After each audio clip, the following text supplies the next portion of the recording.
Well, good afternoon. Good afternoon, friends. How are you doing today? Or should I say good morning or evening, depending on where you are in the world right now. But most of us are over here in the sort of Alberta area, or I'm from Sherwood Park today. So if you're joining us from other parts of the world, then good morning to you and or good evening. And welcome to another episode of Conversations with Dune and Friends. Now, just want to double check here that our guests can hear us in the green room there, Benjamin. Yeah, we're good. So here we go.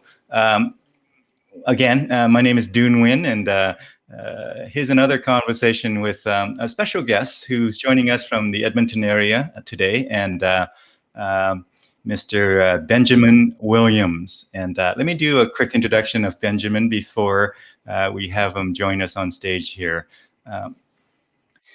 Benjamin Williams is a professional entertainer and musician who's quickly established himself as the one to watch on the Alberta music scene.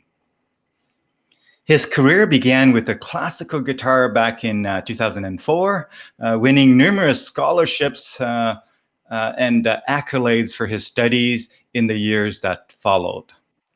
As an entertainer, his most notable accomplishments include, but not limited to, first place in Parkland's Got Talent 2014, first runner-up at the Big Valley Jamboree Road to Mainstage competition in 2016, and Rising Star Award nominee at the 2017 Edmonton Music Awards. Benjamin also released his debut EP, Handshake To The World, in 2016, which is available in both digital and physical forms. In 2019, he joined forces with John Hewitt and the New Americans as a harmony vocalist, guitarist, and mandolin player. They released their full-length debut album, American Hotel, in March of 2020. Which is also available in both physical and digital form. So with that introduction, folks, please help me and join me in a warm welcome to our guest today, the wonderful, fantastic Benjamin Williams. Benjamin, how are you doing today, my friend? Hi, Dune. It's great to be here. I'm doing all right over here. Good. So thank you for joining us for an hour and a bit here of conversation about music and music career. And you have a very special and unique career and videos that we'll share with our viewers. We'll show that. But early on here, before we even get started here, we already have a viewer chiming in here. It says, and a young player, great voice and multi-instrumentalist. Go, man, go, Mr. Alan Moyer says there, one of our friends. Alan Moore. I know yeah. Alan. Yeah, I've known Alan for quite a few years. Yeah. So tell us, maybe fill in the blank a little bit for folks who are watching now and later in the replay.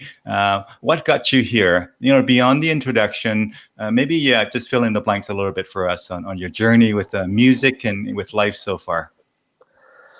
Right. Well, for the most part, for most of my musical journey, you might want to call it, I was primarily an instrumentalist, based on the classical guitar whole thing. And it wasn't until I met a few key people in my life that things really started to going with my singing and playing and becoming an entertainer of sorts. And those two people, first one would have to be a guy named Stephen Leckie. Him and I just met as friends at a talent competition in 2012, one that wasn't mentioned in the bio. And yeah, we basically struck up a connection, and he introduced me to a bunch of different people in the local scene. And through Parkland's Got Talent, a competition that was previously mentioned in the bio, I did the competition for a number of years until winning it in 2014. And one of the judges the year that I won that competition Her name was Rhea March, and Hmm.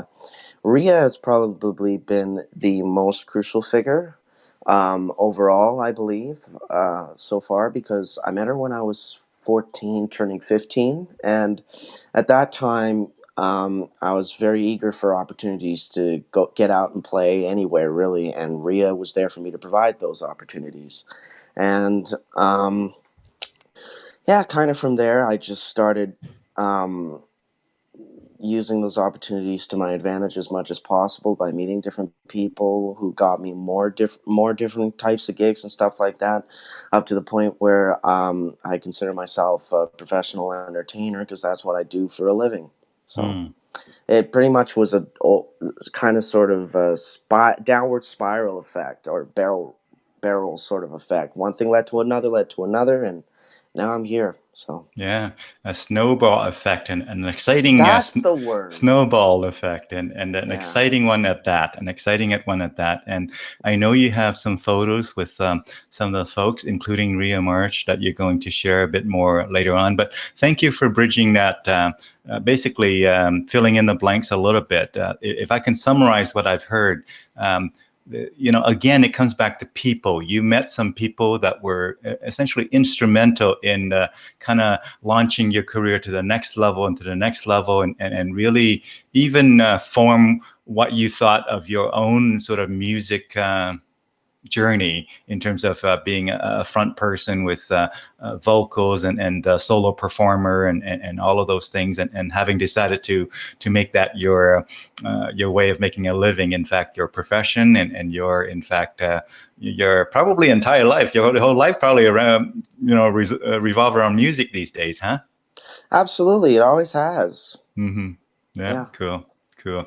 Well, wonderful. So during the conversation here, we're going to share a lot of videos and a lot of photos as well, and stories that come from that. And uh, some of our friends, in fact, Kevin here chimed in here, and he said, "Can you read that on your phone there, Benjamin?"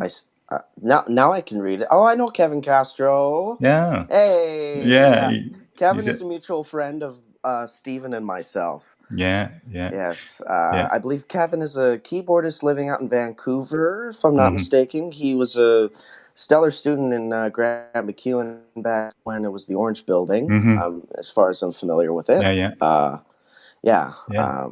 Cool. man, memories. Yeah, Kevin says Stephen and Ben made a great duo. So thank you, folks, Yeah. for chiming in with your comments, and do continue to do that, because these conversations are a little bit more exciting if we have Mhm. audience interaction right from the World Wide Web out there that we have right now. And so keep them coming, folks. Comments and questions for Benjamin here. Um, Yes. yeah. So, Benjamin, I think we're going to maybe start off with playing a very special video. Tell us about this video, of you being very young and singing, just a wonderful performance for such a young age. Tell us about that while I cue it up here. Well, this particular video that we're going to pull up right now is my first ever public performance on stage Hmm. ever. I Hmm. was 12 years old. My voice hadn't changed yet. I was just on the cusp of puberty, actually, but you can't really tell because I looked really small. Um, Hmm.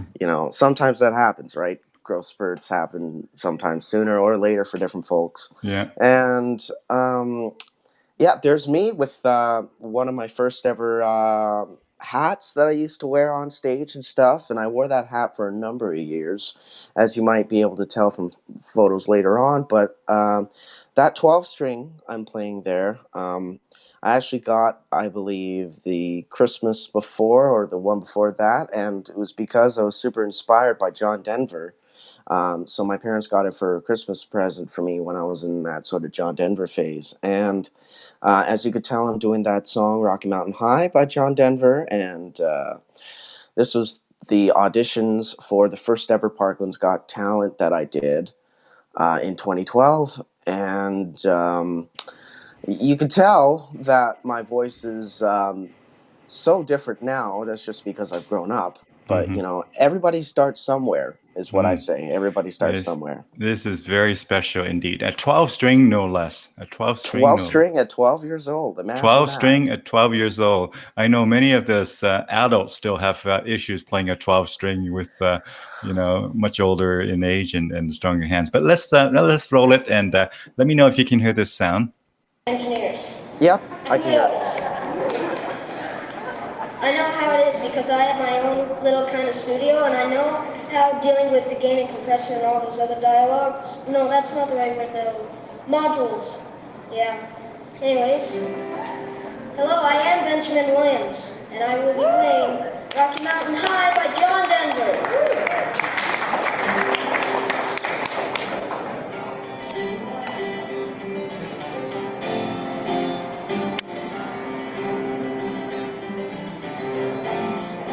He was born in the summer of his 27th year, coming home to a place he'd never been before. He left yesterday behind him, might say he was born again. You might say he found the key to every door. When he first came to the mountains, his life was far away, on the road, hanging by a song. But the string's already broken and he doesn't really care. It keeps changing fast and it don't last for long. But the Colorado Rocky Mountain High, I've seen it rain and fire in the sky. The shadow from the starlight is softer than a lullaby. Rocky Mountain High, Rocky Mountain High. He climbed Cathedral Mountain, saw silver clouds below, saw everything as far as you can see. And to say that he got crazy once and tried to touch the sun, and he lost a friend but kept his memories. Now he walks in quiet solitude, the forest and the streams, seeking grace in every step he takes. He decided to turn inside himself to try and understand the serenity of the clear blue mountain lake. But the Colorado Rocky Mountain High, I've seen it rain and fire in the sky. Talk to God, listen to the casual reply. Rocky Mountain High, Rocky Mountain High.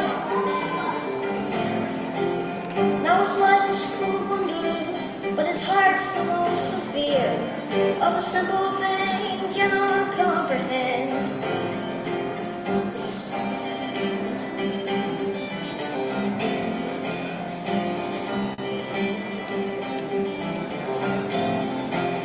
Decided to turn inside himself to try and understand serenity of clear blue mountain lakes.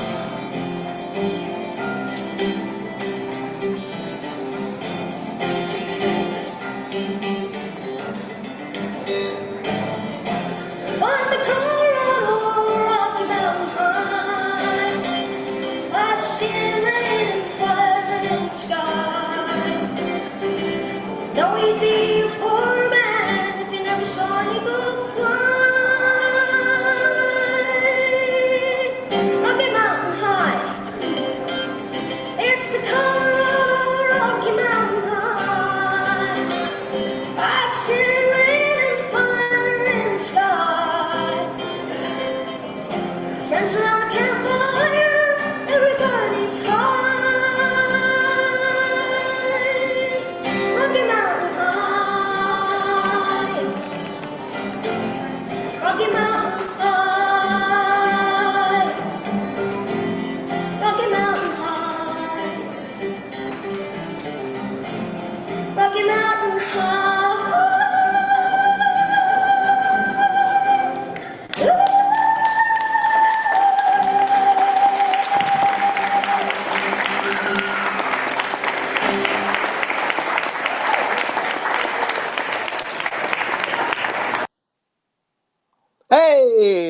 Hey, 12-year-old me. fantastic. Awesome. Yeah. Yeah. Believe it or not, I can actually still hit those notes to this very day. Wow.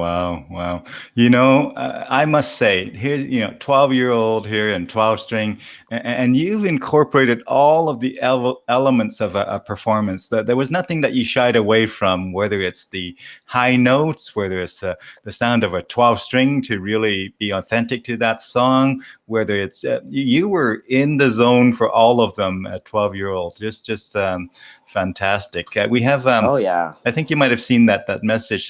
Taylor Sims says, "Oh my goodness, that was so long ago." Well, yeah, that's the cool thing, because through that particular competition, that particular year, I met a lot of people, and Taylor actually happened to be one of the other competitors at the time. Hmm. So yeah, I've known her for many years, and I saw Braden Gates also chimed in. He's Yeah, Edmonton local here. yeah. Yeah, he's quite the character. You should probably get him on an interview sometime. Cool. Braden, Troy, Greg Gates. Yes. Wonderful. Well, thank you for your comments, folks, and keep them coming. Keep them coming. It's more fun when there's interaction with the viewers and the audience and the listeners. So tell us, before I show maybe the next clip or even some photos, do you have a highlight of your career? If you think about your musical career, is there a story that you can tell that sort of represent what you feel to be a bit of a highlight? Well, there. If I were to sit down and actually think about it, Hmm. and try and go backwards chronologically, there's probably lots. Hmm. And for me, some of the highlights are just the small things in the grand scheme, but like they happened at a certain time that kind of led to something greater. Hmm. One of those was my. Um, there's a certain arts festival that was happening on White Ave every single year, except for this year due to the pandemic, Hmm. I would imagine. The White Avenue Art Walk. Yeah. I played there for the first time in 2014, and it was an interesting experience. But the 2015 Art Walk that I played there, due to Ria having me out, it was all busking, and I made really good money almost every time that I was booked there for Hmm. busking. And 2015 was one of those times. I was already busking on White Avenue pretty frequently in the summer, and it was just like, wow, I'd never held that much money in my hand, like in a Ziploc bag. That was like, it was those little sort of moments. Like Art Walk 2015 is one of them, where it was like, it's where I felt like, hey, I could really do this. Yeah. It really put the green in my eyes, as it were, I guess. Yeah. But I'd say in recent memory, uh, probably a huge highlight for me was actually meeting John Hewitt, who you had on your program a few Hmm. weeks back, I should say. Hmm. Because how that happened, um, I was actually, let me say this first. Hmm. I had my first ever open stage for 14 months, Hmm. from October 2018 to December 2019, at a place called Sherlock Holmes West Edmonton Mall, Hmm. which is unfortunately no more. I just heard. Ugh, that Hmm. sucks. Hmm. But yeah, it was a huge experience for me, and it was uh, quite good timing, in my opinion, how I took over from the original host. But it was great experience for me to get on the mic and talk and entertain and stuff like that, and it really brought out more of the entertainer in me, I guess. Yeah. It just Yeah. made me better each week that I hosted. And through Yeah. my open stage, I met John, because apparently it was his wife that convinced him to go out. And John and I actually connected on Facebook a few weeks before, Hmm. because I just friend requested him because he looked cool, and I usually never do that. So that, yeah, it's simple things like that. So John came out to my open stage. I remember the date exactly, June 12th of Hmm. last year. and he played it, and there was just something about John's performance and the songs he was singing Mm-hmm. that was quite. Um, there's a certain essence, you could say, a certain soul quality that I remember feeling as he was singing, and it's just like this guy's different. Mm. There was something about it, and I really dug John and his stuff when I first met him and saw him. He gave a really good impression on me, and at that particular open stage, I was booking guest featured artist, and I had an open spot a couple weeks after that, and I gave it to John because Mm-hmm. he was available and he was interested, and he did the spot. And as the open stage progressed, after he did the spot on the date, which was a couple weeks after June 26th, Mm-hmm. um, he asked me to join his band, and Mm. I was thinking to myself at the time, one, I've always wanted to join a band, especially at that time because I was looking at branching out creatively. Mm-hmm. But at the same time, I've I've had, I'm not sure, as serious offers as that one Mm-hmm. in particular, but like every offer that I had come my way to join any sort of band, I had turned down because I was so focused on doing my own thing. Mm-hmm. So it was a weird feeling for me at first to kind of um, to consider joining something that was greater than myself or the sum of its parts, but Mm-hmm. Mm-hmm. uh, I I said sure, and in hindsight, I'm really glad that I did because John and I have ended up working on a bunch of recordings, and we work very well. Mm-hmm.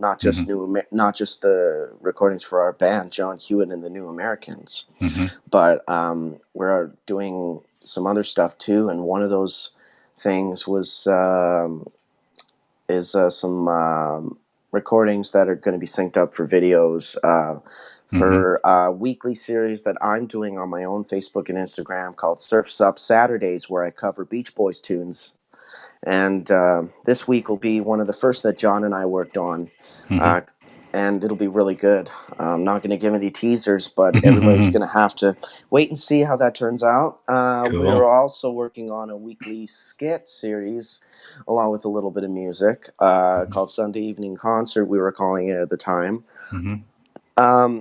And it was really fun doing all these sort of different play on different movie scenes and stuff like that, and doing Mm-hmm. our own little humorous thing creatively. And Mm-hmm. we also incorporated music, not just John singing, but John and I singing, because we couldn't get a lot of the band members together, and plus it'd be really hard to mix them anyway. Mm-hmm. But yeah, Cool. Cool. it's Yeah. yeah, Yeah. so many different things. As you Right. know, as they always say, opportunities tend to come by, more likely to come by when and if you're ready. And in all the work that you've done with your solo career, you work yourself to a point where you were ready for these kinds of opportunities, and able to recognize them and be able to seize them. I'm going to play another video here. Tell us about this original song called Lovers in the Shifting Tide. Tell us about that. It's a video of the week, I see, and it's from a few years ago. Yes, that one. Uh, I was uploading quite a few videos to YouTube at the time, and sometimes I would put that sort of like hashtag video of the week in the title as something of a certain highlight, I guess. A lot of the videos on that particular channel are private now because I don't feel like they're my best work, and I would probably reserve YouTube now at this point for more professional stuff in terms of like production quality. But at this point, with the video right up there, you can see I'm wearing a different kind of hat. I wore that hat for quite a while, and I kind of Mm-hmm. rotated through a bunch of different hats. Mm-hmm. But in this particular video, it's black and white. You can see this is with my aforementioned really good friend Stephen Leckie. I'm actually playing his guitar for this too. Mm-hmm. That day, I had just finished busking a farmer's market, and Stephen and I decided to hang out, and we went to a place in the River Valley, I believe, called the End of the World. It's a little sort of sightseeing spot amongst the river, and I was working on a song, and I think I had just finished a song this particular song in general at around this time, and we actually filmed this on my 17th birthday. Cool. So it was the same day, and I decided to. He gave me the footage, and I decided to edit it a little bit. He had it all in black and white. I just put the title in the after, like the outro and stuff like that to round it out. So this song here is, in terms of the song, basically I wanted to try and rectify personal feelings I had in the time with the way my life was going, and in terms of what my life purpose is too. So that's that, and I wanted to send you this one as well as the one that I sent you over Facebook, right? Because I wanted, if possible, to have everybody watch both of them almost like one after the other, side by side. That way they can compare how far I've come in 4 years. Because the recent one that I sent to you, me doing it last week, that was published on my last birthday, my 21st birthday, on this past Thursday. So there you go. So we're gonna go. Definitely, we'll do that. We'll do it back to back, and all the way from 17th birthday to 21st birthday here. So let's roll, and I'm gonna make the video featured larger here, and so let's listen to it. And believe me, there are quite a few changes. Hey everybody, I'm Benjamin Williams. This is a new song I wrote called "Lovers in the Shifting Tide." Here we go.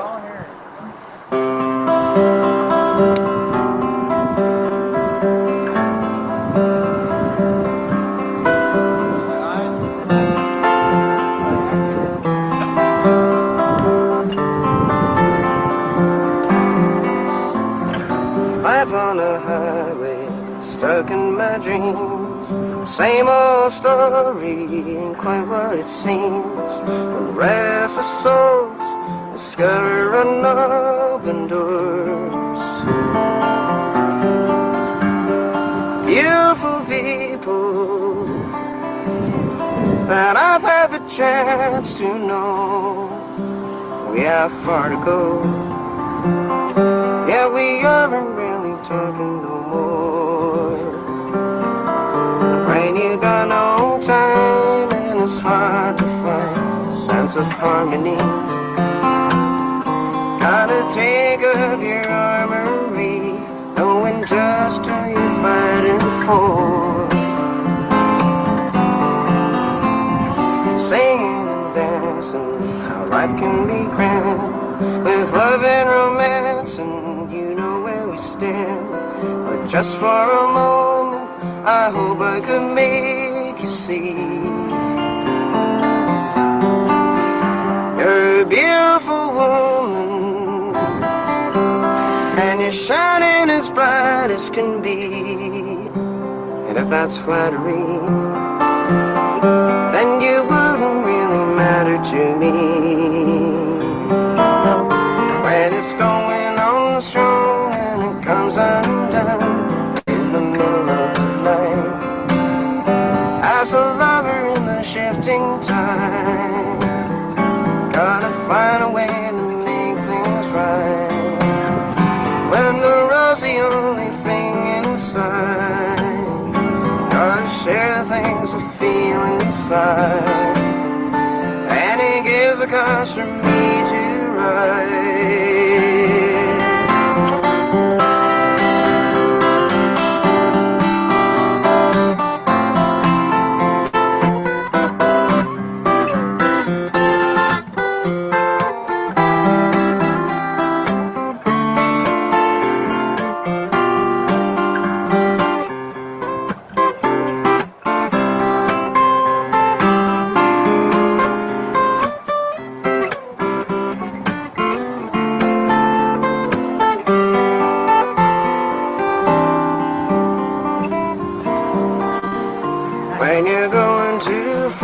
You might finish last in this game called life. For our lovers in the shifting tide, and the drifters on the lonesome ride, and the jesters on the losing side, whose tears will always be forever a cry. After all the time to buy.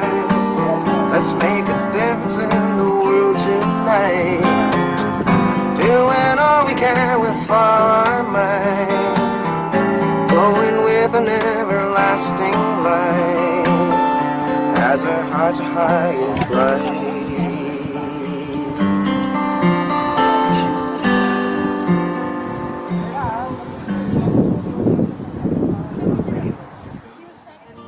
Just like me, at whatever time that I may have, it must be surely you. It's 'cause all that really matters is Awesome. Fantastic. So tell us, you were was it obviously in the winter? You remember what month it was, or This was the summer that was filmed. oh, really? I looked and it looks white.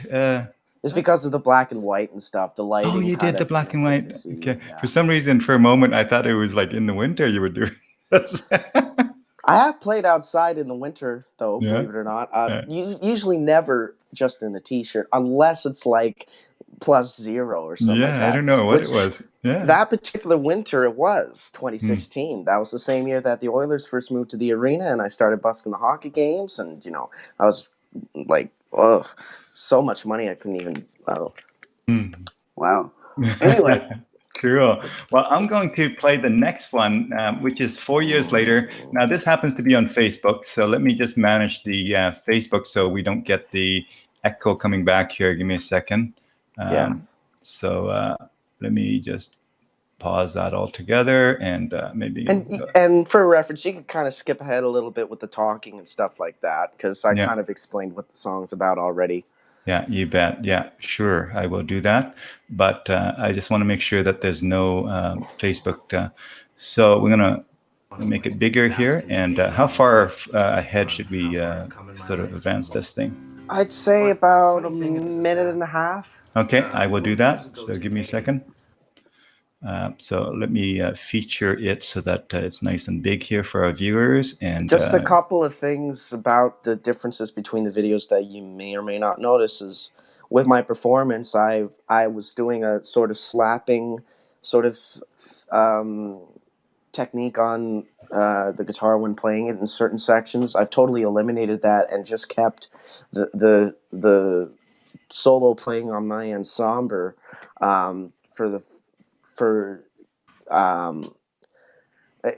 I guess kind of keeping the bravado of the song intact. Like it's Yeah. a very somber tune on its own, really. Yeah. Cool. And I'm just a better singer now, so Yeah, really, cool. I'm more proud of this one. Let's take a listen. Filmed Can you right hear- here in my I'm room. going to post a link to the original I will my bio unmute. or the Can you hear LinkedIn page. Yep. Depending on where you're watching this. Either way, this is a song that I wrote called Lovers in the Shifting Tide.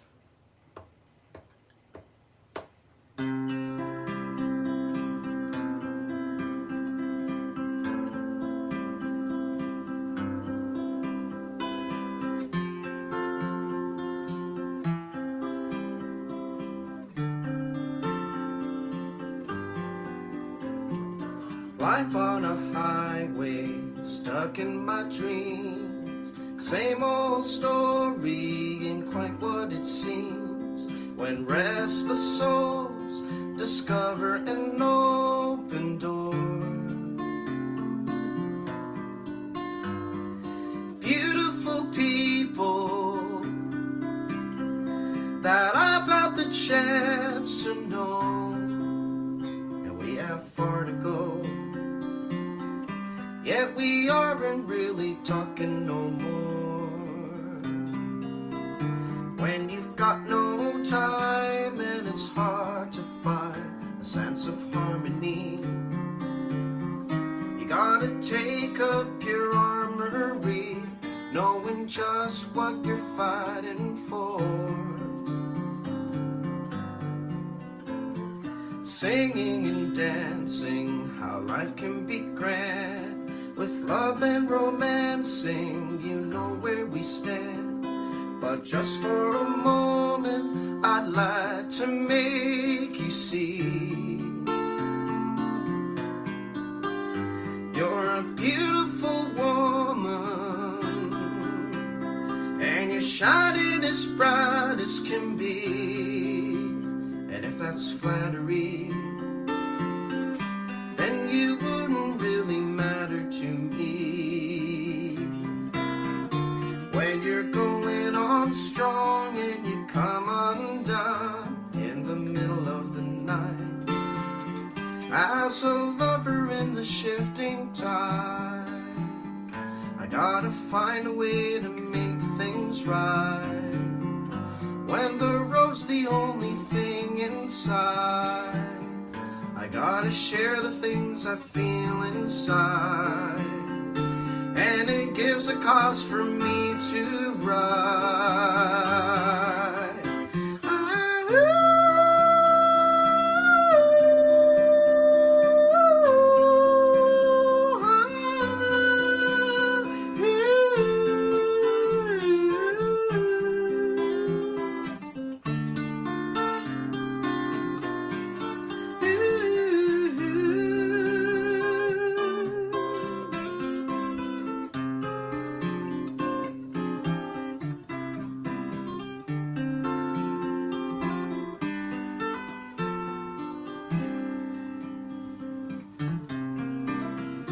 When you're going too fast, you might finish last in this game called life.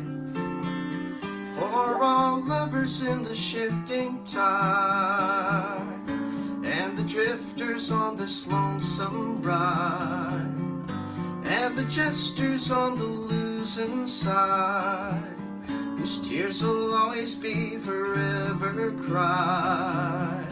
And for all who have the time to buy, let's make a difference in the world tonight, doing all we can with all our might, glowing with an everlasting light, as our hearts are high and fly.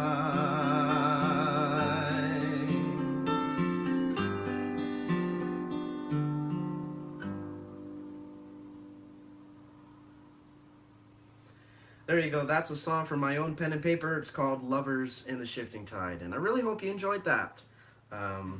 You know, singing that song has brought back a lot of interesting memories as I was playing it. But enough about me. I hope that you have yourselves a great Thursday afternoon and the rest of your weekend. Make sure you tune in to Surf's Up Saturdays coming up this time. We got a special deep cut coming from the Surfin' USA album. And then we'll move on to the next one. Cool. That one is going to be a good one. But until then, I hope you guys stay safe, stay sane, and as always, stay sanitary. I'm Benjamin Williams. See you next time. Sanitary, is that your tagline, your slogan? Well, yeah, I kind of came up with that at one of my last pre-lockdown gigs. Which I actually have, I believe, a couple photos from that I sent you, because it's funny how I got those photos. But anyways, yeah, I came up with that. I was thinking about it as I was playing. It's just like, okay, well, yeah, I'm going to need to have something, you know, to kind of reassure people. You know what I mean? You bet. Yeah, and it just, for me, it just stuck. Sometimes I'll switch between sanitized and sanitary, so that part I haven't fully figured out, but I like sanitary more. But sanitized is more current because, you know, hand sanitizer, right? But sanitary, everybody should say sanitary all the time, no pandemic or not. Yeah. Cool. We have some more friends out there chiming in here. Mr. Real Fagnon says, man, this guy can plays and sings great. And then he further goes on and say, you sound awesome, Ben. And then, of course, Mr. Alan Moya chimed in again and says, rock on, Ben. So, Benjamin, tell us about, I think at this point, it might be good to maybe take a trip down memory lane and reflect on the various photos that you've sent me, and maybe have you share a story or so on each one of them, or a comment or observation or whatever have you. So I'd love to do that. Yeah. While I do that, could you just tell us about something that you're working on maybe right now? Like what does the next 6 months look like for you, COVID and all? Tell us about that while I queue up the photos. Well, the unfortunate thing is I don't really know. Live music is kind of on hold indefinitely at this point. Until I believe, I don't know if it's all hinging on a vaccine or not, but once we get things under control, at least hopefully it'll come back into indoor establishments. I already know people are starting to do outdoor stuff, and I've done socially distanced gigs and stuff like that. So at this point, just rolling with the punches, but I'm doing a lot of work with John. John and I, we were working on for the longest time ever since the pandemic hit, sort of quarantine EP, if you want to call it, called Hollywood Reality. And we just sent it off for mastering. I'm going to have to talk to John to see if he got those files back yet, but hopefully we might release it sometime, maybe next month or something like that. And we're also planning out a second season of the Sunday evening concert, John and I and a bunch of the other people involved, like our bass player Nigel Gale, who is also kind of a filmographer, and friends of ours that we also know, like Quinn McKendry, Angie Klein, Steven Spencer was in a skit or two. Yeah, we kind of call ourselves the Sleeping Dogs Comedy Troupe. And that's based off of, that name's based off one of the songs that'll actually be on this Hollywood Reality EP that John and I have coming out, John Hewitt and the New Americans. So I'm really excited to have that unfold and work with John as time goes on, because John and I have a really good working relationship as well as a good friendship. And I think stuff like that is hard to come by these days. Yeah, I can see that. So tell us about this photo. Do you have a story that goes with this photo? Well, the reason I like this photo in particular is this was at the aforementioned pre-lockdown gig that I did just a few days before St. Paddy's Day when everything shut down. It was March 13th. It was a Friday. It was at a place called Finn McCool's downtown Edmonton at City Center. And what happened is an acquaintance of mine who would also sometimes busk the hockey games by the arena, and he's a drummer and a marimba player, and also a photographer. He just stumbled into the bar that I was playing at one night here and asked me if he could take some shots, and I'm like, absolutely. And he decided to touch some of them up pro bono as a favor for me, and I really appreciate that. His name is Jaden Bodwin. Great guy, does really great work musically and in terms of the photograph.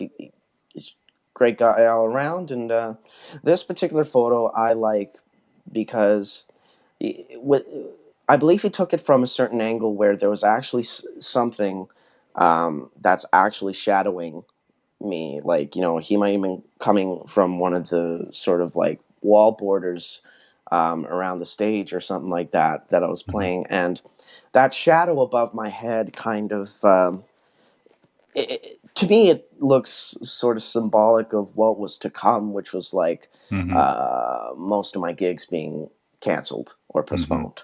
And I didn't really know it at the time. I was kind of scared of it at the time as well. Seeing everything unfold before my eyes on the TVs that I was playing at and stuff like that. But thankfully I had a couple of gigs after that day. And I can't wait for them to come back, really. I'm really looking forward to that. This photo in particular kind of is symbolic of what was to come, and what we were sort of leaving behind, a pre-COVID world here in Canada, I guess. Yeah, many musicians, professional musicians, go for decades before experiencing anything like COVID. And here you are in your sort of early and relatively young career as a full-time professional musician, having to deal with that. So obviously very scary for everybody. Yeah, but we'll all come out better for it at the end, I hope. Yeah, I think so as well. This is from the same gig that I mentioned, and it's just one of those photos that shows, a man at work. I've never really, to be completely honest, I've never really been one to hone in on the sort of artiste angle of things. I've always seen this stuff as work in one way or another, and I like showing photos of myself where it was like, like I'm working, Yeah. Hey, Mr. Real Fagnon chimed in again. I don't know if you can read that text. It's a bit longer than the previous one. Can you read all of that? I can read it out for you. I could see some of it. Why don't you read it out for me? Thanks, Real, for chiming in. Yeah, he says, sounds like a nascent contemporary version of an up and coming Second City review. Love and respect for all of the folks in the group that Ben was referring to, whether it's Quinn or Angie or John and his bro Stephen Spencer and everybody, and definitely worth keeping an eye on, and so on. Yeah, I believe he's talking about the sort of cast and crew we do for our we were doing for our Sunday concert and stuff like that. Yeah, we're a bunch of cool cats, I think. You bet. I watched some of those episodes, and definitely very special and unique. And you guys have the filming of it is very interesting and eye catching as well. It's not just a boring kind of performance show or whatever. It's combined everything, including some kind of cinematography that's pretty cool as well. So I see all the elements in there of a very entertaining show. Yeah, it's very entertaining. I'm very proud to be a part of it. Yeah, tell us about. So we're going to fly through some of these photos here. Here you are on the riverbanks in Edmonton, I presume. Yeah, this is in Horilac Park, I think. So this is part of a photo shoot that I did a little over 3 years ago. That I won through another competition that I did. It was through a company called Yag Music, and it was a competition called Compete with the Beat. And I won the youth category of that competition. My friend Dempsey Bolton, who's a great R&B singer here in Edmonton, he won the adult category, and we both, I believe, won photo shoots and a video shoot. This is from my photo shoot. Basically, it was a colder day in April, and I was, we basically decided we wanted to go to, near the river and stuff like that and see what kind of shots we could come up with. I really like this one in particular because it's pretty much, like headshot material, and plus with the jacket and all, it kind of made me feel really like sort of like badass. Although the jacket was like ripping apart at the seams and stuff like that. That's part of the badassness. Is rips are in these days again, my friend. They are. I've seen that. Now I'm starting to look a little too preppy for myself, I guess. I look at some of my well-to-do friends all over the world, and I see them showing off their ripped jeans that are ripped in 15 different places, and very proud of showing skin everywhere. And just again, ripped jeans. I should have hang on to them. We used to throw out ripped jeans, right? That kind of style has its place, I must say. Are you on a train track? Probably near a grain elevator somewhere. Yeah, actually, I think this was the train track for the streetcar on 109th. Okay, cool. Yeah, it's on the north side of 109th that we took this shot, I think, and it's just it to me, it's like that sort of like folky troubadour thing that I was going for at the time, and for the longest time, for a little bit of I don't know if it's necessary context, but for the longest time, 90% of my repertoire was like 3/5 of Gordon Lightfoot's catalog. I'm a very huge Gordon Lightfoot fan, and I really liked that sort of folky, sort of troubadour, humble sort of you done the image. Wreck of the Edmund Fitzgerald song, that long song, yeah. Oh yeah, absolutely. That one's a classic. Yeah. Well, I have a couple of 12 strings, and you've inspired me to maybe dig them out of the basement and bring them up again. It's been a long time since I played with them. You should. Mm. Mine is a John's house from recording the Quarantine EP. I should probably retrieve it back at some point and do some videos. Yeah, yeah. There you are, looking at the river. From the same photo shoot. Yeah, when I was using my 12 string primarily at gigs and farmers markets and stuff, that's what I would use as a seat, my hard case, in absence of an actual chair. In hindsight, probably not the best idea because I've bought a few cases to replace them since. But it's a pretty niche sort of thing to do, and I figured it would be kind of cool to do that. There you go. And that's the photo you were referring to. Well, not the photo, but the person you were referring to, Miss Rhea March. Yeah, Rhea March. Absolutely. She's an absolutely wonderful person and absolutely crucial to get to know in this local music scene, especially if you're a young person under 18 or around 18. Yeah. She's helped me immensely in my trajectory, and she's nothing but awesome, in my opinion. Yeah, and of course she teaches at MacEwan University, and she's very much supportive of the singer-songwriter scene, and have the single songwriter. I think it used to be Sunday, might still be on Sundays, but singer-songwriter soundstage or songstage. But cool. Yes, she was hosting our open stage every Sunday at Mill Creek up until the pandemic. Mm-hmm. And that person on my left there is the aforementioned Stephen Leckie. He is now a sort of a pop producer working in Toronto for the most part, I think. He's been traveling a lot due to the pandemic, just to kind of get away from things and take a bit of a break, I assume. Mm-hmm.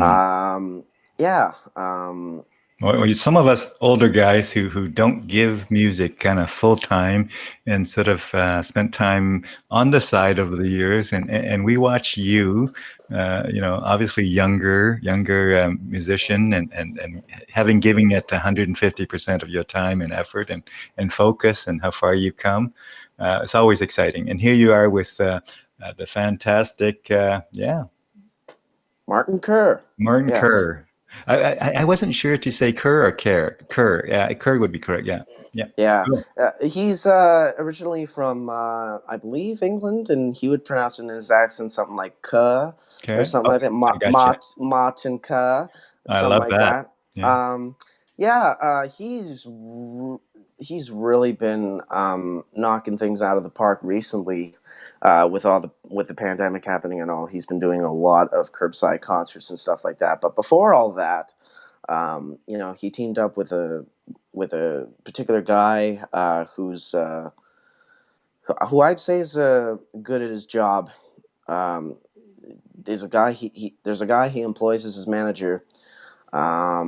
He's a bit of a problematic person, so I don't really want to name him publicly, but he's employed someone to be his manager, and this person really has taken Martin's career to huge levels, especially, playing big venues like the Windspear and Festival Place and stuff like that. And I did a few gigs with him myself back in the day. This is one of them.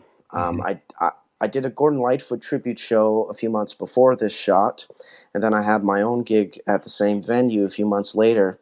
And Martin opened for me, and we did a song or a few songs at the end. We did a Bruce Cockburn number, "Lovers in a Dangerous Time," and we also did one of his own songs that I also happened to have in my repertoire at the time, "The Update." And you could see me playing my 12 string. If you notice, the capo positioning on my 12 string is on the second fret. That's because for the longest time I tuned my 12 string down to D standard instead of regular E standard. Oh wow! So that's why sometimes if I'm playing in E standard, or if I wanted to play in E standard, I just put the capo on too. Wow! I've stopped doing that because I don't play a lot of the songs that I used to play on 12 string very much. But yeah, no, that was a great moment, and yeah, it kind of shows you that I've been around the block. Yeah. Well, did I hear correctly that Martin actually opened for you on that particular evening that you referred to there? Yes, he did a small set before my set. There you go. That's a rare kind of privilege to be able to say, because Martin is quite a good musician and quite well in his career path there. And certainly, as you mentioned, COVID has actually been an opportunity for him in terms of shifting how he engages the audience, and he seems to be pretty successful with that thus far. I think so. Yes, Martin. I have all the respect in the world for him and what he's done. And yeah, he recently passed me on some work for someone in terms of a private party back in February, Mm-hmm. actually. And so Martin and I still are in touch every once in a while. And Cool. yeah, no, Martin's great. Good. Wonderful. Yeah. Yeah. Yeah. So there you are on some of the earlier days. 2014. This is my first ever radio appearance. Cool. This was on CJSR. This was in their studio on campus at U of A. Yeah. Rhea March was hosting a show, I believe, before the pandemic called "It Takes a Village," Yeah. and I've been on there countless times, a few times solo, and once with John and with our keyboardist in the New Americans Jazz Nip. We did one show there in September last year, but this is from August 2014. My first ever performance on radio, and I did a few songs with my 12 string and stuff like that. And Cool. yeah, days Very of cool. innocence. Yeah. Yeah. There you are a bit later in the journey, and I don't know. I don't remember who took this photo because the email address he sent the photos to, I don't have that email anymore. But I downloaded a bunch of the photos. He just took some photos of me and took a card and basically sent them my way. nice. I don't know. I don't remember who he is, but all credit to him for the photo. This was one of the many days in the summer of 2017 where I was doing the downtown farmers market here in Edmonton, and been doing that particular farmers market for a number of years now. I love that brick building in the background. It looks very relaxing and very inviting, I think, rather than Absolutely. Yeah. When the summer market was on 104th Street and 102nd Avenue and all along 104th Street, it was always hopping. It was always hopping. Yeah. Although now that they're at their new location and they're starting to establish themselves, I think that's a great thing too. Yeah. I see you have a trainer, probably a 50-watt battery operated or chargeable, and all on battery there out there, I would presume. It was a 10-watt actually, but it is 10? trainer. Good. I know the series. Yeah. Yeah. Pretty cool for TBM. us. Yeah. What? Well, actually, I've upgraded that since, and now I use a Bose S1 Compact. So much clearer sound. Yeah. I highly recommend it. It's a little bit more expensive, but it's a good Yeah. tax write-off. But it does require plugging in though, or is it on battery? Oh, it's battery powered. Oh, cool. I'll check that out. Yes. There you are. Edmonton Music Awards Red Carpet 2017. When I was nominated for the Rising Star Award, I was nominated amongst all females, I believe, as well. And they're all acquaintances of mine. Haley Benedict, who I believe should have won. I believe she should have won. I really do. Chrissy Feniak. Hannah Gazzo, maybe, and Olivia Rose. They're all female country singers. I believe Haley Benedict should have won that year. I was just happy to be there. But Olivia Rose won that category for the second year in a row. Congratulations to her there. And yeah, it was just a nice occasion to get all dressed up in a nice suit that I had kicking around, and Cool. so I did. Well, wonderful. Oh, I think I might have accidentally. No, that is so this is a repeat of the one before here, and we'll go to here you are. Where was this, and what was going through? What stage of your career was this? Probably fairly recent. This was that pre-lockdown gig. Just another great shot of me singing. I believe it was probably in the last song that I did that day, which I believe was the Beatles' "A Day in the Life." Mhm. Don't ask me how I know all this stuff and how I can recall this stuff. Some gigs are just more like notable than others, and this is one of them. Oh yeah. There you Yeah, are, having fun. another great shot. Like I just like every time I look at photos of me doing my thing, it's like working man. I love it. There you He's go. doing his thing. Yeah. That is from a gig that I did in 2018, I Mhm. believe, February 2018 at the Flying Canoe Festival. It was a pro bono gig, but it was a spot that was open, and I was dying to play that night. It was kind of a last minute thing, and Mhm. it was booked through RIA March, and it's a great sort of exposure gig, if you want to call it that. It's good to kind of it's a good notch under your belt, I would think, if you're a singer songwriter, to do gigs like that every so often, not too often. Don't compromise yourself. Mhm. But yeah, I was basically one of the more established people on that roster that year amongst a bunch of newcomers, and I'm glad that I got to set an example that year. Mhm. Mhm. There you are, the older days, the early years.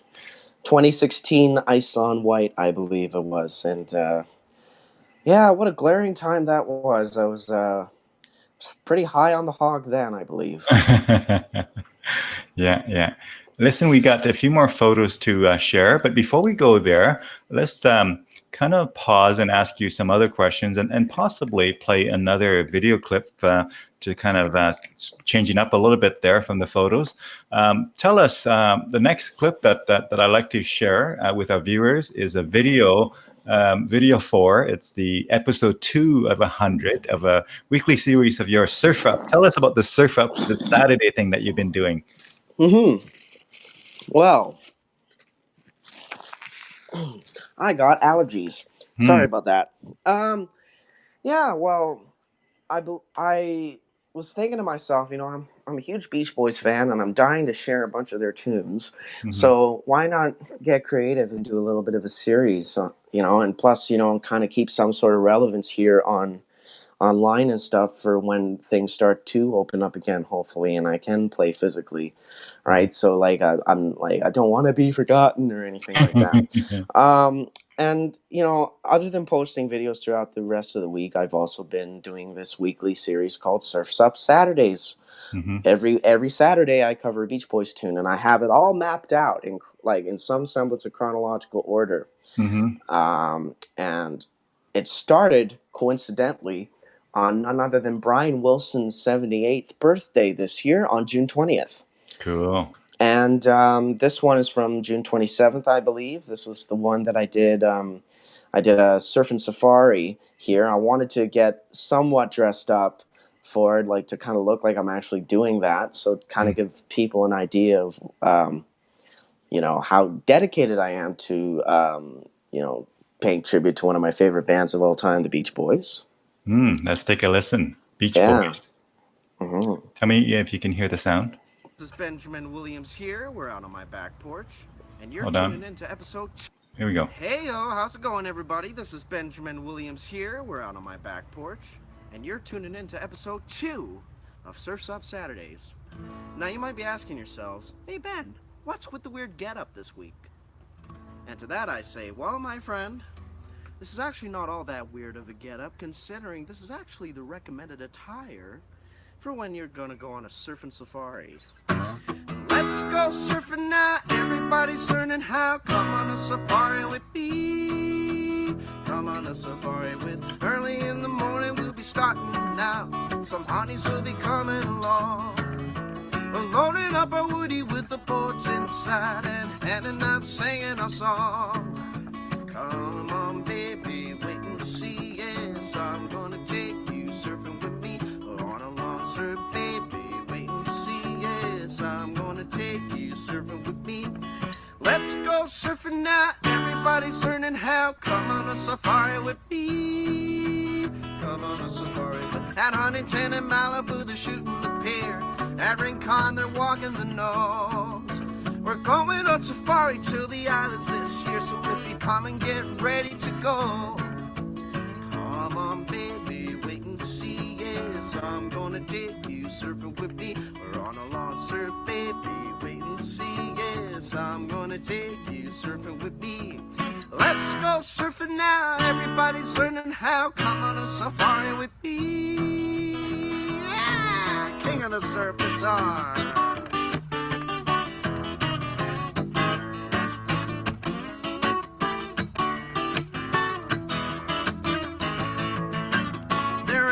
In Laguna and Cerro Azul, they're kicking out in Doheny too.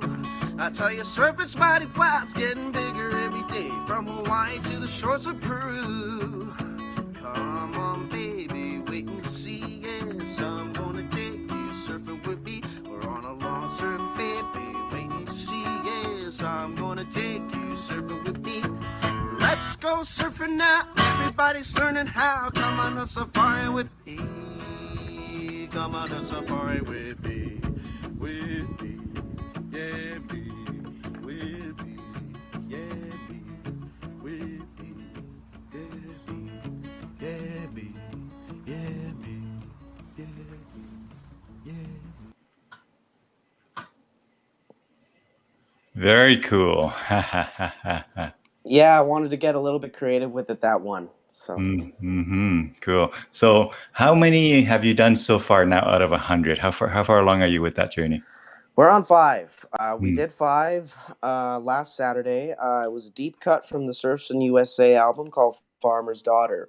And that one's a bit of a deeper cut. I got a little lazy with it, and I just did a room video like this. But next episode, this coming Saturday, is one that I've been working on with John, and we filmed with the camera and recorded in Pro Tools, and we matched them up together. I'm gonna tell you the song. It's Surfer Girl. That's a really popular Beach Boys song amongst us fans and stuff like that. I've done all the voices, and in hindsight, I probably could have perfected the arrangement a little bit beforehand, but it sounds really good. It was mixed and mastered pro bono, actually, as a favor, by Miles Wilkinson, the recording. So it's going to sound really, really good. Yeah. Now, I'd like to share this video, which is part of this show. Really, the cover of "Never Too Close." Tell us about that. Kind of showcases a more recent performance, and how much I really appreciate Lightfoot's material to want to do a deep cut as part of the Sunday evening concert. So just a nice little video for people to watch. I think maybe we can do a couple more things, like maybe 1 more or 2 more videos and an audio clip, because my phone is about to die, or else I might just get my charger over here and I might have to disconnect the headphones. I don't know. Yeah. If you grab your charger, that would be fantastic while we play this clip here. I'm going to play this clip here. I'll even take your video out here for a moment. So on purpose, I'll take your video out. Sounds good. And let's go ahead and share this. And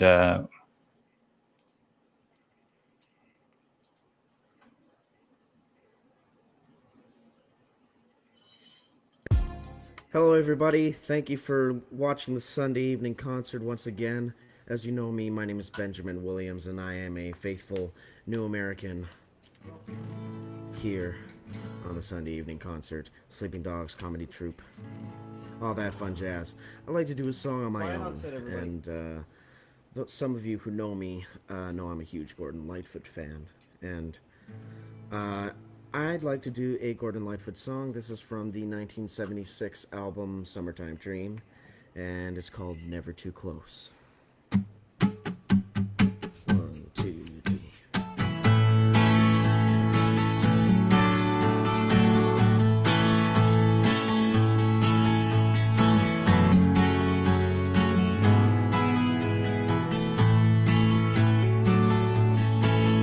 I remember when best friends were jealous lovers,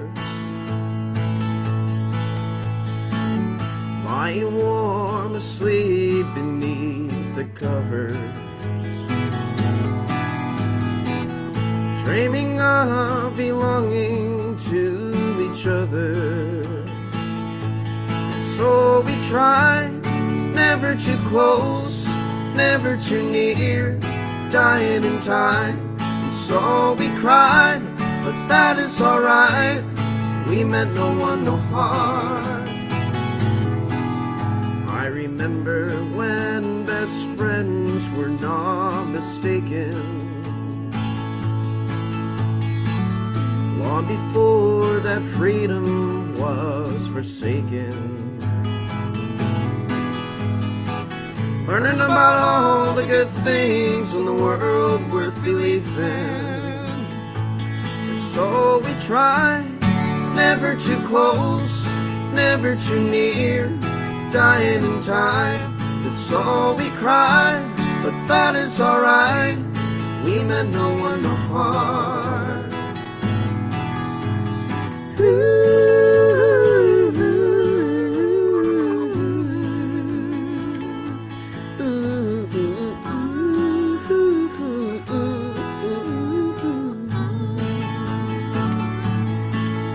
I remember when jealous lovers would stick together, when the days were warm and the nights more tender, when the bonds of truth were not made to measure. So we try, never too close, never too near, dying in time.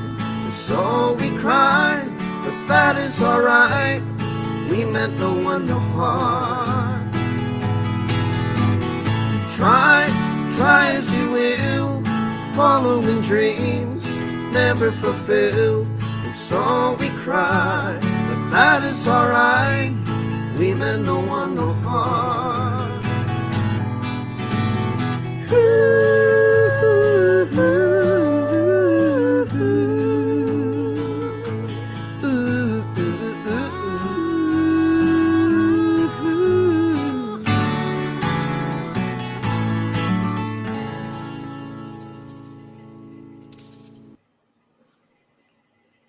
Awesome. Yeah. Awesome. All right. So that was just a couple of weeks ago, a few weeks ago, or what? A few months ago, actually, I think. Yeah. You can hear me? Yeah, I can hear you. Yeah. Yeah, it was a few months ago. It was one of the episodes in May, I believe. And yeah, another reason I wanted to show that, because it might give people, if they choose to tune in on my Facebook page or Instagram, if they have that, for this Saturday, it might give them a sort of idea of kind of like what the production value is going to look like of the Surfer Girl video we're going to do. And Sir John Hewitt, it looks like he's doing it. Yes, he says Benjamin Williams living the summertime dream. Yes, that's a reference to the album that particular song is from. John loves that album. Yes, John's a man of culture, I do say. Thank you, senpai. Yeah. And we have another comment from a friend, Michelle, here, who says, technology at its finest, harmonizing for yourself. That's me. Yeah. So how often do you and John and folks do that show? Is it, for a while, it was almost every week, right? Or is that right? Yes, when we were doing it, it was every week. We're not doing it at the moment because we're trying to plan more material for a second season that we're hopefully trying to film almost all of it before we release it periodically, like an actual TV show sort of thing, like just like doing the production before it's released kind of sort of thing. That way, John or either of us are not stressed trying to get the whole episode for 1 week done the previous week, right? So yeah. John chimed in again and says, that I do. Quinn is here. I've kept him from commenting. He's out of the garage. He's out in the garage, he says. Yeah, like I was on that one episode. He's finally getting the treatment. Yeah, for context, there's a skit that we did on one of the episodes, which is actually the same episode that I wanted to showcase one of our tunes doing together. If you need another. That same episode, the skit was I was trapped in the garage at John's place for not following social distancing rules while being at the place. Right. I think the concept of that particular skit, and I had to really channel my inner Oscar nominated actor or something like Yeah. that. And Yeah. I went crazy. We're not going to watch that today. We're going to watch, if you don't mind pulling up that clip, let's watch John and I playing If You Need Another.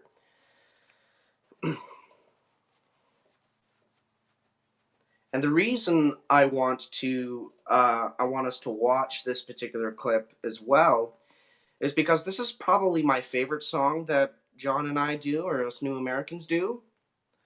And it's mainly because of the guitar work that I do on the recording on the record American Hotel that we released it on. And our harmonies here are also pretty stellar. And John and I harmonize together very well, and I think this song showcases that.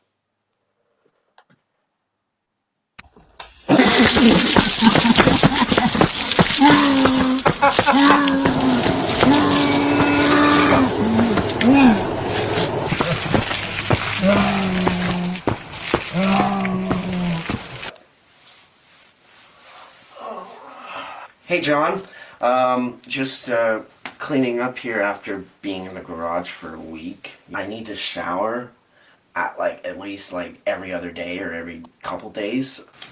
Thanks for letting me back in. Ready, John?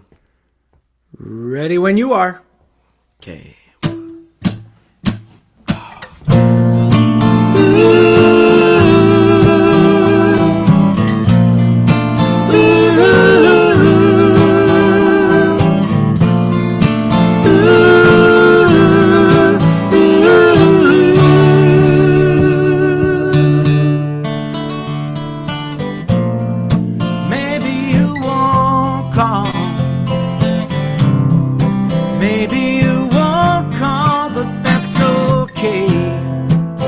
If you do, maybe you wander, maybe you wander out in the rain. If you do, if you need a lover, if you do, if you need another, if you do, well I know. Yes, I know.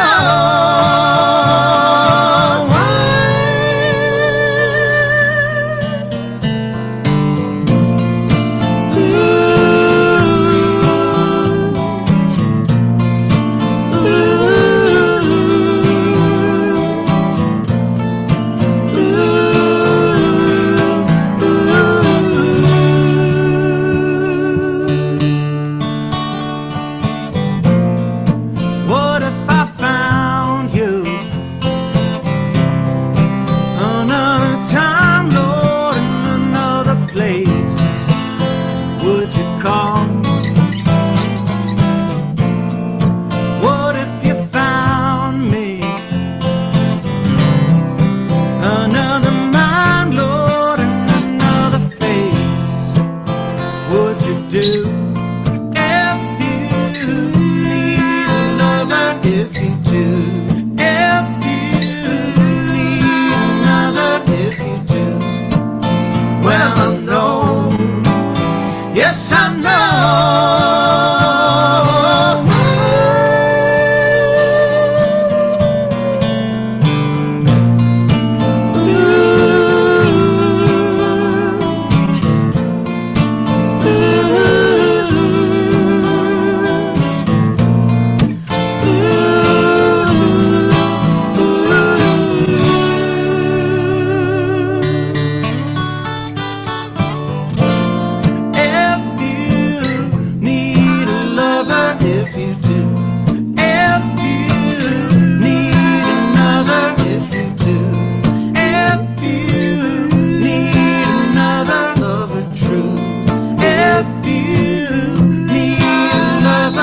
You do.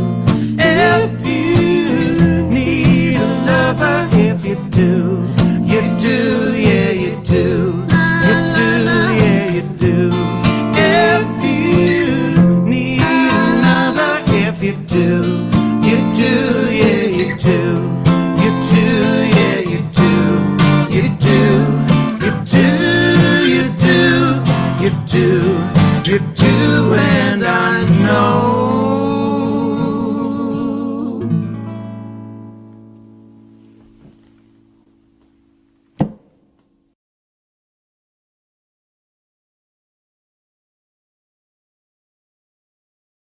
Fantastic.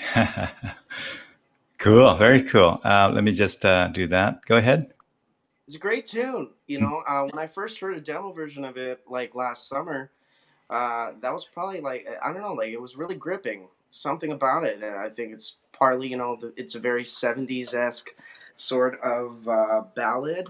Mm-hmm. And the recording on the record that we released for it, American Hotel, Mm-hmm. I love it. I listen to that song on repeat sometime. It's just so in my mind that song is so good. It's like one of the best that we've ever done and probably ever will do, in my opinion. I might be holding it to a really high standard, but there's a recording actually that I also sent to you of a song that We New Americans we finished recording like just before the pandemic hit, and we released it some time ago, I think. It should be released, that is. It's a song called Brand New Stetson. Mm. It's a song that John happened to write around the time that he met me, and it Mm-hmm. was highly inspired by the Pet Sounds Beach Boys classic God Only Knows. And I used that and I ran with it in terms of arranging harmony vocals all around the song. You'll hear trombone by Audrey Ochaya, um, and all the members of the band are present on this record, so people will get an idea of what we can sound like. And all the harmony vocals are done by yours truly. I do the low and high and all the oohs and ahs and stuff like that. I arranged all of that, so this could give people an idea of what the band sounds like on recording, and maybe give some insight to a little bit more of my own personal musical prowess. Yeah. Let me play this clip here. We may not need to play the whole thing, but this one here, maybe tell us just briefly about this before I hit play here, my friend. Yeah, well, basically this gives people more of an idea of how I accompany John, because the particular song that we do here was actually recorded without me. This was recorded before. The song itself was actually recorded on record before I came into the picture. So this is John and I doing that particular song, Shine On, at a particular open jam that we were featured performers at. And yeah, this is a clip that John's wife, Ivy, took of us, and John later posted. And I think it gives people a good idea of what I can do with John, just like the last video did. Cool. Let's take a listen. Can you hear it? Can you hear it?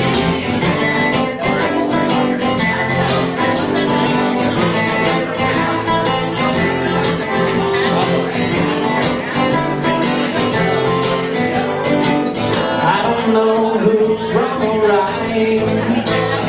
Who could ever find the truth? I'll give my ideals, baby. I'll give mine to you too. So let go, shine on forever. Let go, shine on forever. And baby, don't you let go.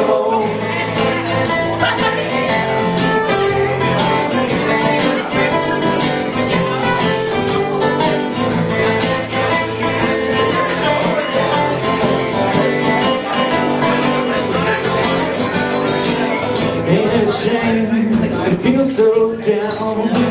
Yeah, it's a shame to feel so down. I will bury you in a jailhouse, babe.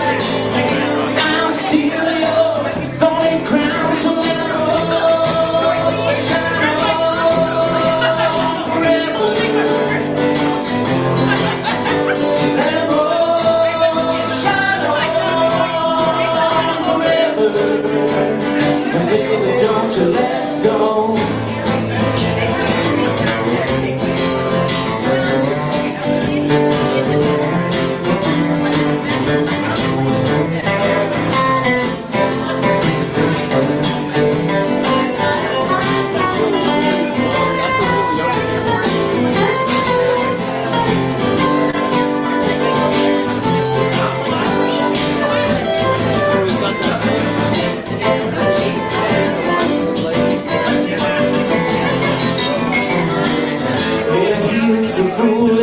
surely living.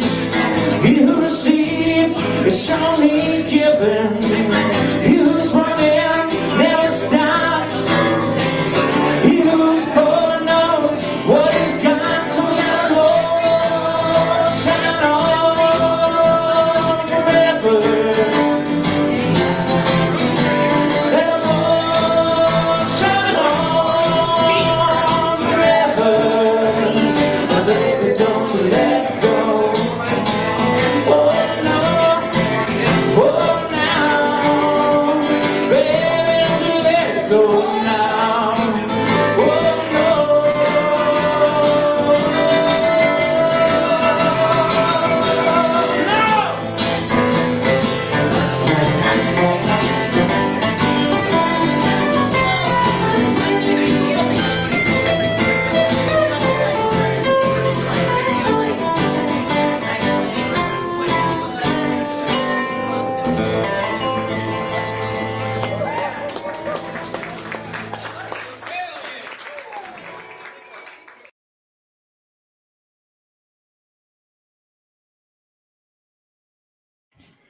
Very cool. Very cool.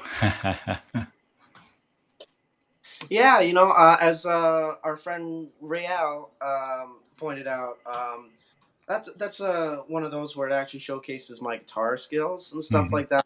Especially doing that song, which is a rock band recording, stripping it down to a sort of unplugged acoustic version.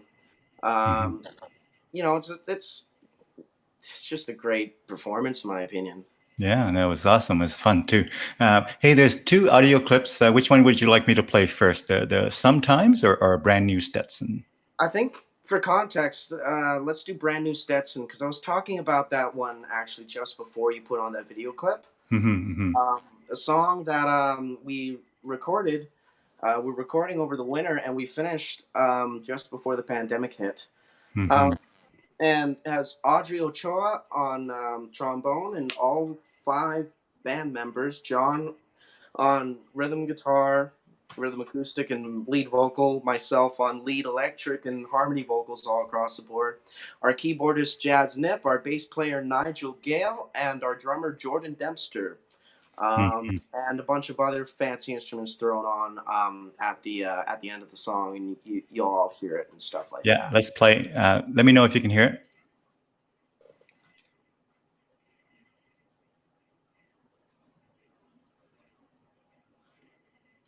Hold on. You hear now?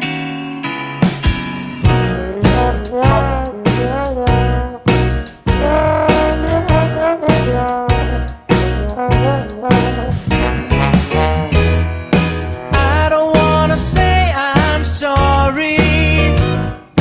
I don't wanna make you worry, baby. But you and I could go into town. Oh, oh, oh, oh. You and I could bring it on down. I could buy a brand new Stetson. You could buy a brand new dress, and maybe you and I could go to the park. Oh, oh, oh, oh. We'll pretend we're big movie stars.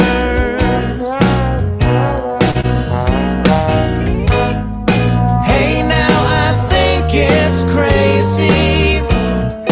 You still wanna be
Yeah.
Hey, now I think it's crazy. You still wanna be my baby now. Oh, oh, oh, oh. I wanna be your baby too.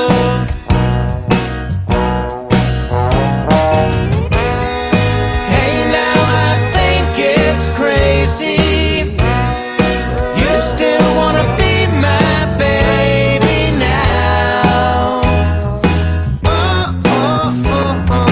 I wanna be your baby too.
Very cool. Very cool. Lots of love out there.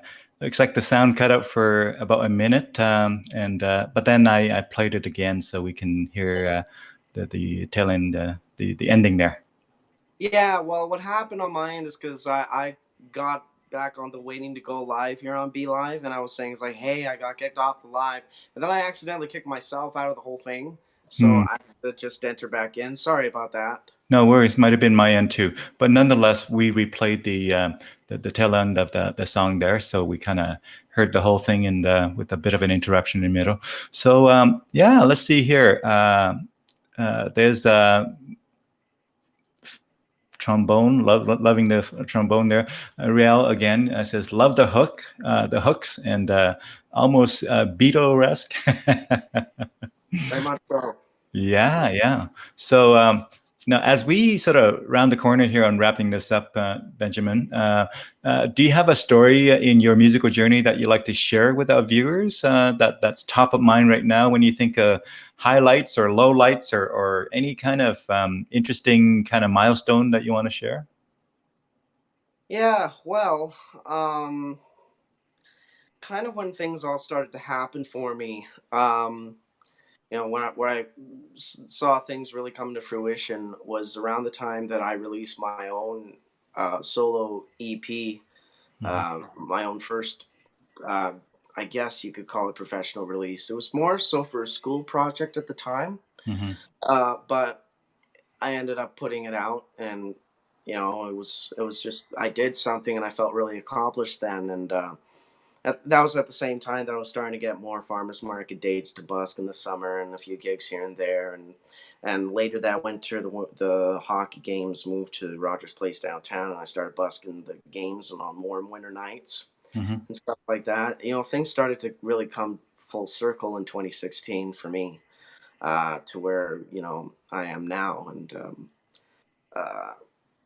if you don't mind, let's end on that last audio clip that I sent, a song that I wrote that is probably one of my better ones. Since then, personally, I have changed the song a little bit. I shortened it. Instead of 5 minutes, it's like 4:15. But it's a nice little number to end on. Stephen Leckie, who we were talking about earlier, he produced this song along with a few other tracks from that EP himself at his little makeshift studio, and I did the rest at Makerspace Edmonton Public Library downtown. And there was one recording that I won the opportunity to record at Two Bodies of Sound with James Seabrook via Parkland's Got Talent. So, but this particular song was produced by Stephen and myself in his makeshift studio, and the song is called Sometimes, and kind of song about unrequited love, and that's basically it. And yeah, let me know if you can hear it. Okay, can you hear it? Keep in mind, folks, my vocals were from when I was 14. So my voice sounds different than it did on Brandon.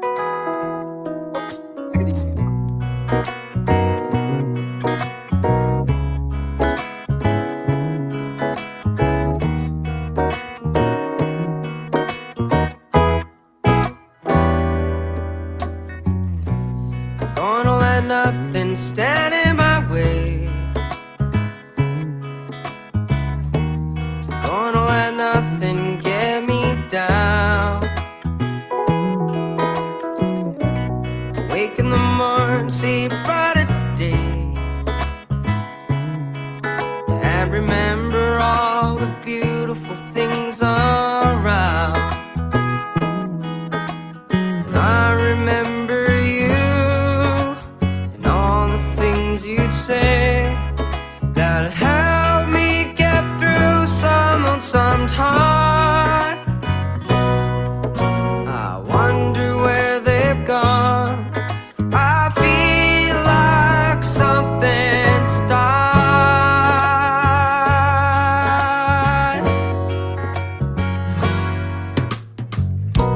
Oh, it hit me so fast that I couldn't see. You had a different way to go. If things never changed and they stayed the same, I'd be more happy. But then again, I probably never know. I told you what was wrong, wrote for you a lot of songs, wept and cried for you for many nights. And to this very day, I still feel something is not right.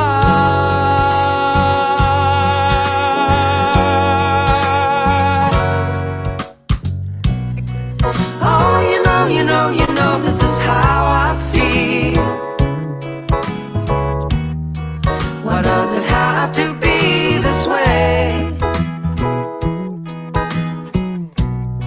Some days I can't believe that this is real,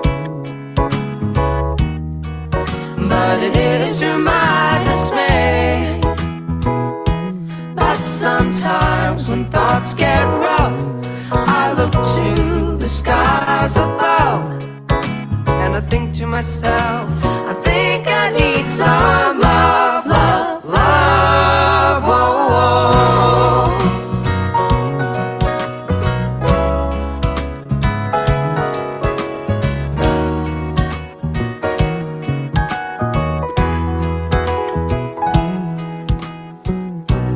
Called you up the other day. Bet you thought I was fooling around. I told you all I had to say, but I knew that happiness couldn't be found.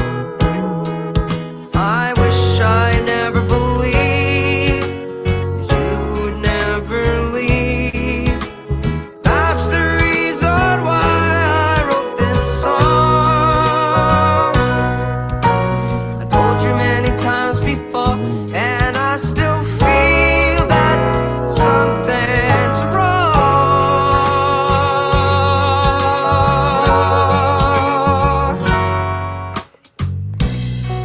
Oh, you know, this is how I feel. Why does it have to be this way? Some days I can't believe that this is real, but it is to my dismay. But sometimes when thoughts get rough, I look to the skies above, and I think to myself, I think I need some love, love, love. Cool. Yeah, the whole recording was done when I was like 14 and stuff, and some of it got choppy in the editing process, unfortunately. I don't know what happened, but yeah, on harmony vocals, there's a local Edmonton singer named Alex Vicia. I ended up getting her on the track last minute, and it was pretty cool. Mhm. And yeah, all the instruments were done on my own. Most of it through MIDI keyboard, but I did all the guitars and stuff like that and stuff. Yeah. Well, that's awesome. Michelle says, "I feel this song." So the song that you just played there, when you were 14, performing that, I felt it as well. It was very moving. It was very soothing as well. So that's very cool. Awesome. Yeah, music has that power. Really, it does. You know, and I was going for a very laid back pop feel, kind of lo-fi sort of thing. And you know what's funny is that the opening line is almost completely ripped off from Justin Bieber. Funny enough, and I hated Bieber at the time, but there was one particular line that I heard from one of his songs that I was okay. Yeah, that's a great starting point. Mm-hmm. And I rolled with it, really, you know. So hey, you know, inspiration could come from different places. Yeah. Riel says, he worked with Alex, and she's great. So as we wrap this up here, my friend, do you have any sentiments or thoughts that you want to share with our music community, whether it's musicians or whether it's audience and enthusiasts and dancers? And what are your thoughts that you might want to kind of leave the folks with as we wind this down here? Well, Dune, as a matter of fact, I have 3. I just want everybody to stay safe, stay sane, and as always, stay sanitary. There you go. Safe, sane, and sanitary. That sounds like a good set of rules, especially during COVID times, but probably in all times. But so thank you again, Benjamin Williams, for joining us here for the a little bit. We didn't have meetings right after this, so we sort of extended it as we felt like it, and as the conversation flowed. And thanks to our viewers out there who has been chiming in, whether it's Mr. Rael Fagnon or Michelle or John Hewitt, your partner in crime there, your whether it's I know Keith Quast came in a little while ago as well, and many others. And there'll be Earl chimed in, and Braden, and Kevin, and Alan, and Taylor, and and more. And those who watch this in the replay as well, maybe if you have questions for Benjamin, feel free to pose it, and I'm sure he'll probably be respond offline as well. But best wishes with your continue musical journey, my friend. You accomplished more in music in the short time that you've been at it compared to many other sort of folks who have been around for a long time there, and really just creating awesome momentum there, and kind of taking advantage of opportunities as they arise. So again, thank you so much. I appreciate you having me on here, Dune. Thank you, everyone, for watching, and I really appreciate this. This is awesome. You bet. So to our viewers out there, thank you so much. Take care of yourself, folks, and take good care of one another until we meet again. Have a wonderful rest of your day. Benjamin will meet in the green room there again. We'll just do a cheer or so, and then we're going to be on our way here. So, it might be cool to play out this broadcast with that song there, Brand New Stetson. I'm going to bring it up again, and I'm going to play it, and we'll just let it fade, and just hang around in the green room, okay? So give me a second to prep it here.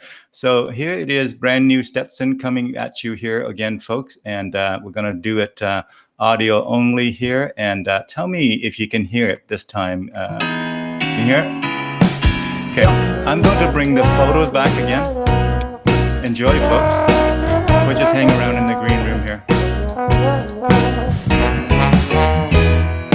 I don't wanna say I'm sorry. I don't wanna make you worry, baby. But you and I could go into town. Oh, you and I could bring it on down.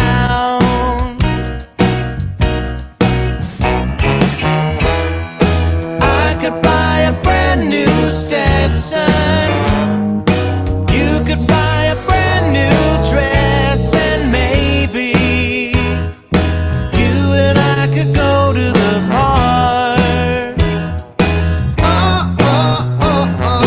We'll pretend we're big movie stars.